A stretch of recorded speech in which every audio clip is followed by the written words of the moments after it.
कबुतरांवरून जैन धर्मगुरूंनी एक वादग्रस्त विधान केलेले आहे। प्राण्यांवर अत्याचार होत असेल तर आम्ही शस्त्र हातात घ्यायला देखील तयार आहोत, असं जैन धर्मगुरू यांनी म्हटलेले आहे। साधू संतांनी फडणवीसांना सीएम बनवलं असं विधान देखील त्यांच्याकडून करण्यात आलेलं आहे।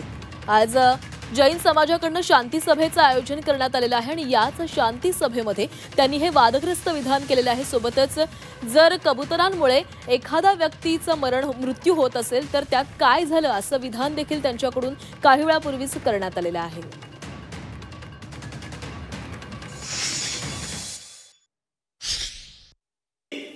कोई भी प्राणी के ऊपर अन्याय होता है, परपीड़ा होती है, तो हिंसा करना हमारा ये भी धर्म होता है। और ये धर्म का पालन वो रक्षा के लिए हमको शस्त्र भी उठाना पड़े तो भी हम उठाएंगे और नीलचंद्र मुनि जी का साथ देंगे। हम बड़ी ऊपर की राजनीति चलती है, ये सारी पक्षियों में तो खुला आम कह रहा हूँ, चाहे खुलेआम मंगल प्रभात लोढ़ा भी हाजिर हो, तो मैं कहता हूं ये सिर्फ आपकी मिली भगत राजनीति चलती है, बाकी कुछ नहीं है।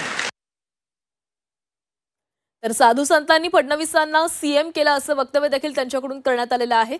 कबूतरखाने बंद केल्यानंतर ज्या कबुतरांचा मृत्यू झाला त्यांच्या आत्म्याला शांती मिळावी म्हणून जैन समाजाने शांती सभेचं आयोजन केलेलं होतं आणि याच शांती सभेमध्ये त्यांनी हे वक्तव्य केलेलं आहे। प्राण्यांवर जर अत्याचार होणार असतील तर आम्ही शस्त्र हातामध्ये घ्यायला तयार आहोत असं ते म्हणाले।